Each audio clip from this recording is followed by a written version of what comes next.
Something to Offer, the show that goes to the heart of people living their dreams. And we'll meet them in just a moment.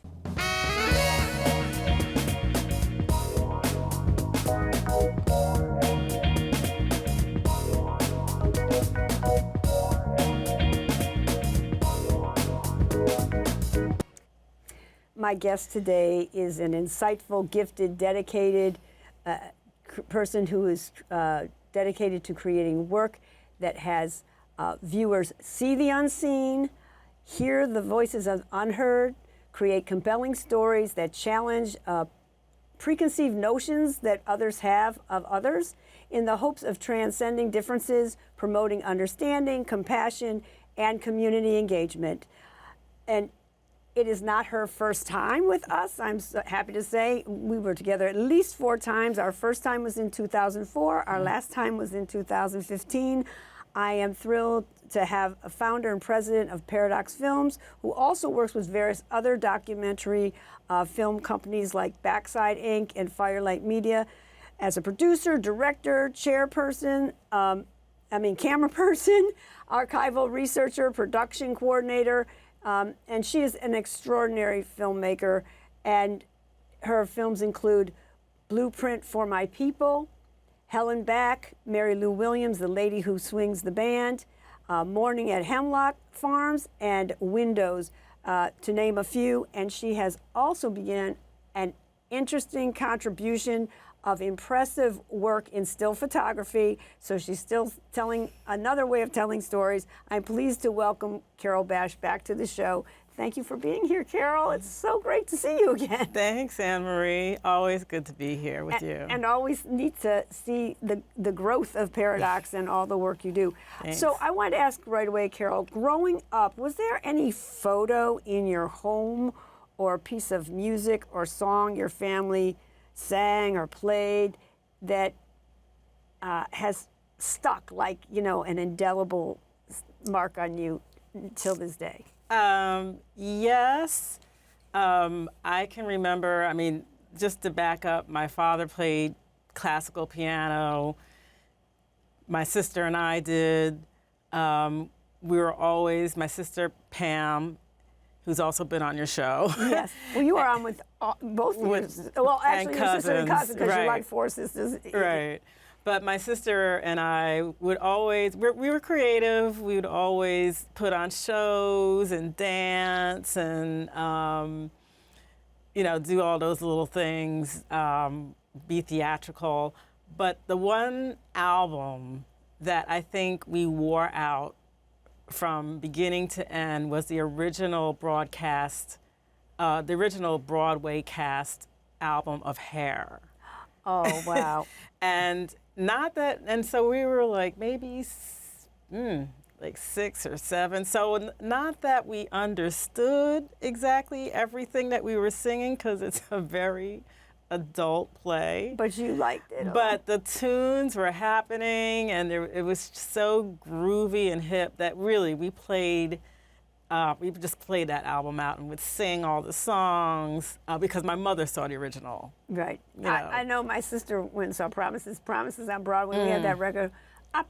I sang with those people over and over. We also had, Hello, Dolly, different things. My mother, My Fair Lady, from movies and different things my mom liked. So I know what you mean. And then we also had all those other, like, Motown, all this stuff. And Sammy Davis Jr. I used to sing to. So I get it. Right. You don't actually have to know, but you just feel the performance, and it makes you want to perform, like in your living room with your extension cord or whatever, as a microphone or whatever. Exactly. Yeah, it's great. Yes. So being that we just talked about all that, and we did mention your relatives already, your family and your cousins and your aunts, a lot of people, a lot of storytellers in different ways. Both your your sisters all do it, even your other cousin does it in a different form, but you're always all telling stories.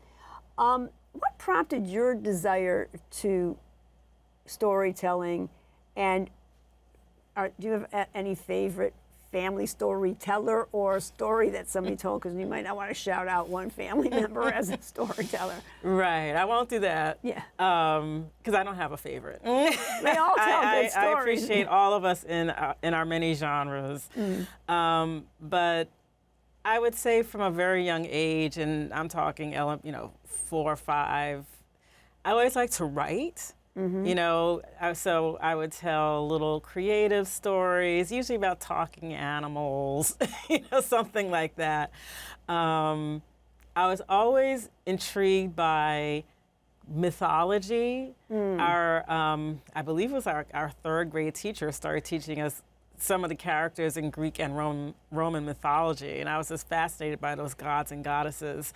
But yeah, I was always, writing, I would say, was the first incarnation of me telling a story. I didn't stick with writing narratives, but yeah, that was my first sort of way to tell a story. Well, and singing. As I said, like when my sister and I would sing, from the Broadway play Hair or that album or any number of albums, yeah, we would also, singing was also something that I love to do. And did you, I just wondered, because when children are young, they tell stories, but did you draw with your stories or did you just write?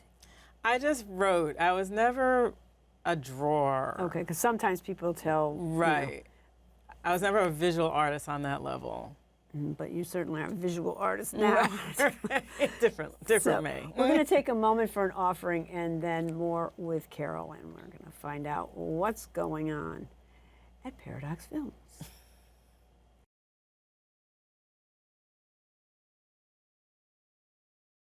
We're back. So, Carol, there's like so much I want to cover. You started off, we're not going to get into all the details, but CBS News, and then you decided to, news is always telling stories, but at some point you decided to,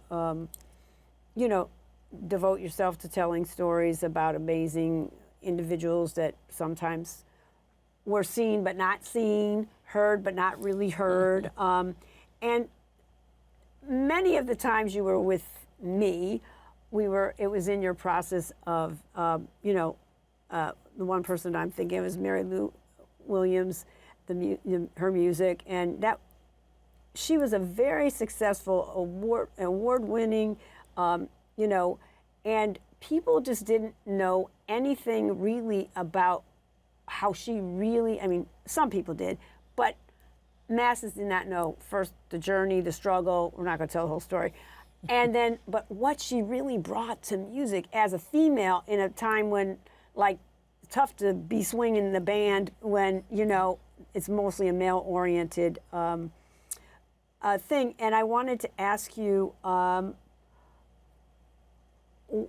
if you could share how you held that vision for so long, okay? Because we talked about this, in 2005, but you were at a certain process at it and then keep growing. And then how do you draw people to that party and have that support, and then in the end, to have this award-winning film and that still people can learn from till this day.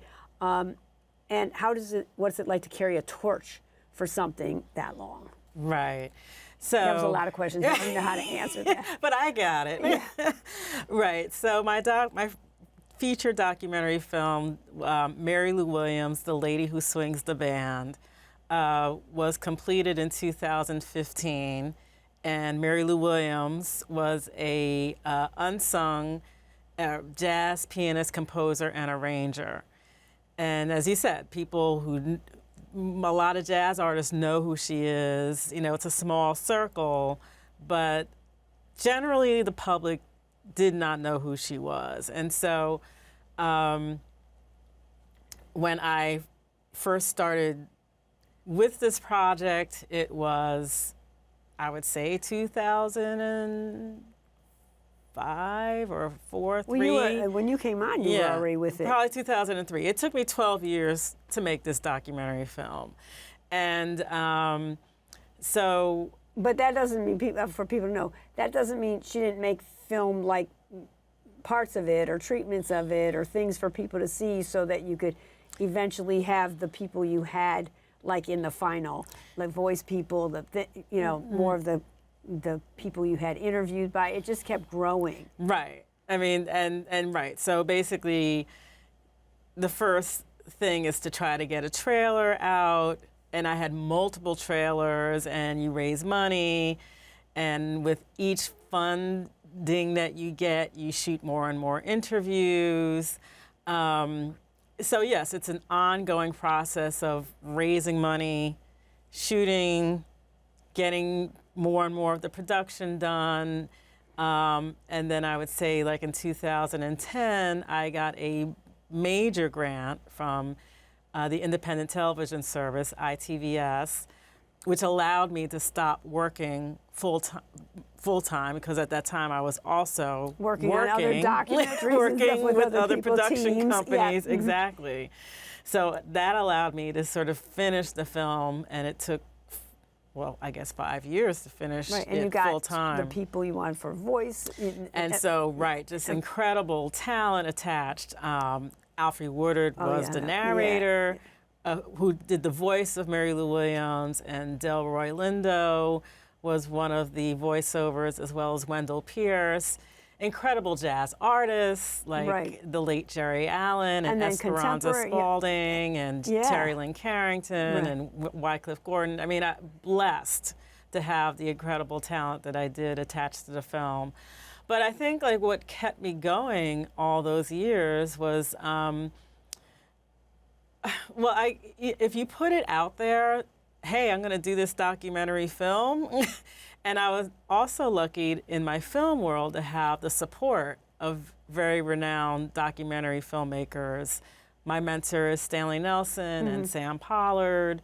Who you've worked with, all of them. I've worked with them, but they're also just top tier. And so, when people like that are behind you and trusting that you're going to keep moving forward and step behind you, and then, of course, all the people that worked with me all these years on the film, you can't sort of back away. It's something that takes its own life. I also want to shout out to my editor, Sandra Christie, and my co-producer, Stacy Holman. I mean, and my cinematographer, Robert Shepard. I mean, these people were with me for years, Right. And so, it's just also believing in yourself and believing in the project and knowing that Mary Lou Williams is worthy of a documentary. Right. So. Yeah, I want to ask you, because I had it for later, but it makes sense right now. When you do a project like that, and some of your other ones, which we're going to talk more about, how much do you feel like Mary Lou, even though she's not in the plan anymore, is a collaborator with you in the piece? Because she also, I remember from other interviews, my girl documented her own life a lot. You were fortunate enough to get writing stuff from her home, notes and letters, and she'd write things at a cocktail napkin, and she kept everything. And one of her family members in New Jersey or something had a lot of stuff. So do you feel like when you're doing it that sometimes the person or the persons, alive or not, are kind of part of your your team, so to speak? Yes, very much so. I mean, you're right. The archive was there at Rutgers, the Institute of Jazz Studies. Her family from Pittsburgh was a part of the project. But definitely it was Mary Lou. Yes, I'm reading her material. I'm touching, her materials. I don't know if you believe in otherworldly spirituality. I sure do, and I feel that Mary Lou also touched the project on that on that level, that she was aware and gave her blessing, if you will. So it's definitely she's integral. I mean, it's her story, and it was really important for me as a filmmaker, because she had such a wealth of materials, that she tell her own story. And so the words from the narration were words that she had written down or had done in interviews.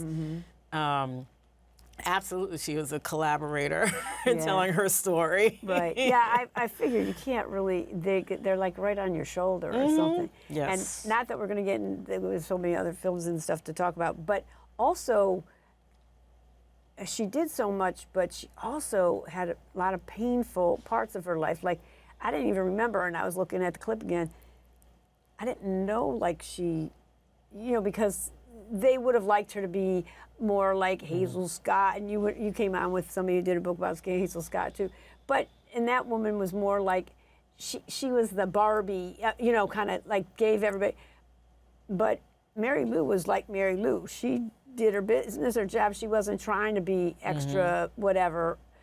But then at one point she got her nose done. I mean, I just feel there was a lot of pain that came from trying to have the integrity of a musician that she wanted to have, even though she was a woman. She didn't have to act extra girly or didn't maybe get this gig because she didn't want to flirt with that's not her style. So there's so much, it's so multi-leveled there and she really was pretty amazing and struggled a lot. Right. Yeah. And I think, unfortunately, that part of her story resonates still to today, right? With a lot of female artists, for whatever reason, in whatever medium, aren't seen as being as serious as the men, or struggle, to get their voice out because they're expected to sort of look and act a certain way. And she was dealing with that, of course, in the 40s and 50s. And, I think yes, there was a price to pay for her saying to herself, I am a musician, I'm going to, be an artist. But she wanted that fame and she wanted to be recognized, and so there is that conflict and that turmoil. Right, Yeah. Never probably feeling 100% comfortable anywhere at any time, Or, right, because you have people might be expecting you to act a certain way and to be flirtatious, and that wasn't her. She would sit down and play the piano. She meant business. She liked her music. She was a musician, and that was it. That was her story. She was sticking to it. She was definitely sticking to it. And now let's jump for a minute.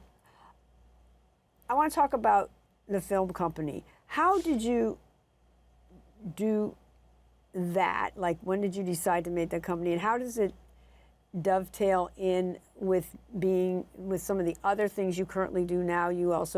You're a program coordinator for Black Public Media, and you're part of the Peekskill Arts Alliance, and you help run and coordinate their film festivals. So, I feel like it's all an extension of that, but when did you go okay, I'm having my own film company? And I sort of said most of the mission in my intro, but it's a beautiful mission. You can always repeat it if you like. But when did you know that, you are totally devoted to that, making sure stories are told that don't get told, but that give people, you step in, it's like you give a person a moment to step in somebody else's shoes, like in To Kill a Mockingbird, he says, you don't know somebody till you walk a day in their shoes. And it's sort of I feel like that's kind of what you do with your work. Oh, thank you, yes. Well, the company was formed in 2002, and that was because at that point I had decided to do a documentary film on Mary Lou Williams. And so it was, it's a business entity to protect, yourself from if in the event you get sued, Right. That's why you form a company. It's a buffer. It's its own company. And I also realized that I was going to also be a filmmaker and tell other stories. So that was the formation of Paradox Films. And so that's been an entity that basically is the umbrella of the work that I do independently. But yes, today I also do have a full-time job working at Black Public Media as a program coordinator. And Black Public Media is a nonprofit that basically supports filmmakers to tell stories of the African diaspora for public television. Which is so cool. And It's just wonderful. And I'm actually, I was a grantee of Black Public Media for Mary Lou Williams. And I've had a long history with the women and it is actually women of color in that company. So it's almost like the best of both worlds. I'm working for a company whose mission I 100% believe in, working for and with women that I've known for a long time in the film business. So it's wonderful. And yes, I live in a Hudson Valley town of Peekskill, New York. I moved back to my hometown. And there I am on the board of the Peekskill Arts Alliance, as well as being a programmer and organizer of the Peekskill Film Festival, which will be coming up in July. So I'm busy, but everything, I'm blessed in the sense that my life is really sort of, it's synergy in the sense that my independent filmmaking works with my full-time job and my community life. And the mission of your paradox seems to be in all of those other areas as well. That Right. I can't say the mission statement off the top of my head, quite honestly. Well, I kind of paraphrased it in the intro. You said to see people that aren't seen, to be seen, who have not been heard, to be heard.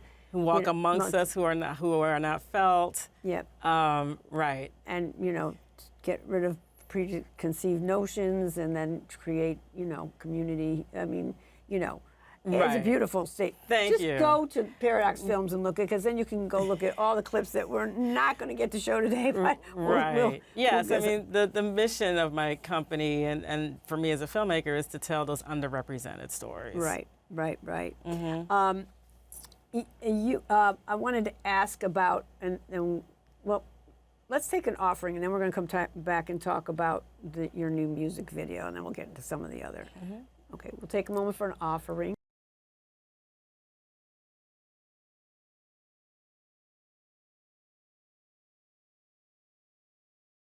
I can see that we only have about 5 or 6 minutes left, so will you hang out and we'll do some more? Because I've only gotten to like about 4 or 5 questions. Sure. So, okay, great.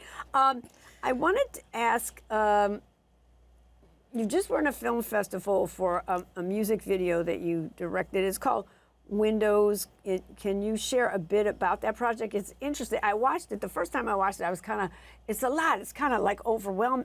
For me, I don't know, everybody's different, because visually things were happening, and then there'd be the closest. And then I said, I better watch it again today.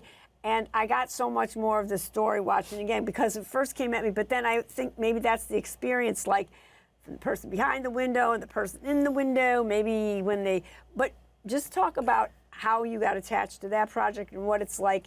And that's the other, maybe you can dovetail that in there.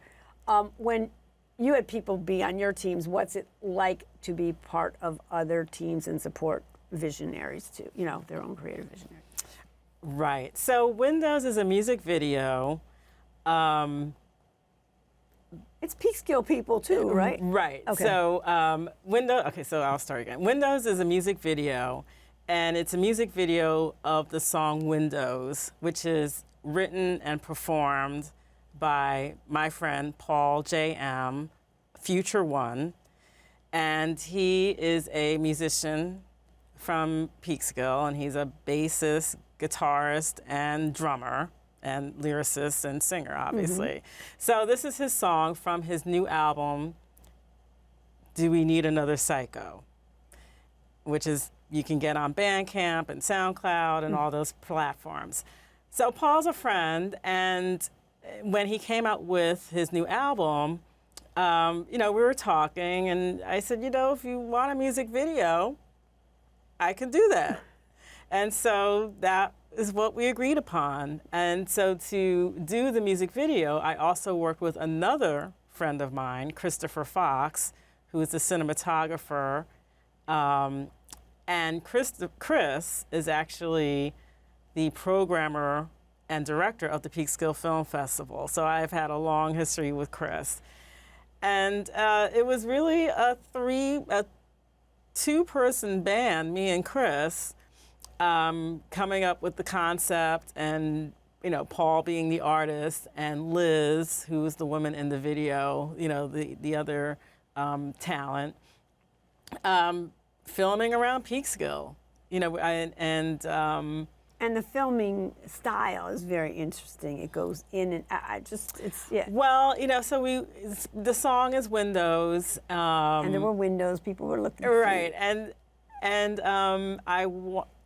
very much when I heard the song, and I love the song, visually it just came to me. Like, this is definitely about windows, but it's also about searching and looking for something or looking for someone, maybe. So it was all about an air of mystery, but definitely there is a searching and windows and reflection and eyes and all that. So it was just making those visuals pop, and making the visuals really enhance the song. It was my first music video. It was a lot of fun, actually, doing it. I was the writer, I guess you could say, and the editor, and Chris was as I said, he was the cinematographer, and he did the color correction. So yeah, we had a lot of fun, and Paul was great. Paul was all in there, He took direction very well. Yeah, he did well, and she was great. And even all the other, you had some background people. You had some other friends and buddies of his. And all the people, these are all Peekskill people. All the locations were in Peekskill. Peekskill, New York, is a very creative community. Mm-hmm. And the thing is that all the extras in the film were also artists in their own right. Right. I mean, some of the names I think I've even heard of her. Right. I know people who know them or something. Right. I just said, a lot of these people sound familiar to me when I was looking at the credits. Right. So it was just a lot of fun. It's great. And you were just in a film festival in the city. Right. Well, so by the time they see this, it'll be a while. But a few months ago. Well, you're right. So the film actually can be found on Future One YouTube's channel. But it's also in the film festival circuit, and it was nominated for Best Music Video as part of the Transparent Film Festival here in New York City. Which is great. Which is wonderful. And hopefully it'll be nominated for and getting awards in other film festivals. It's going to be great. Carol, we have 17 seconds, so we got to come back, all right? You're going to stay in your chair, and we'll do a little bit more. Thank you so much, and we're going to get into some of the other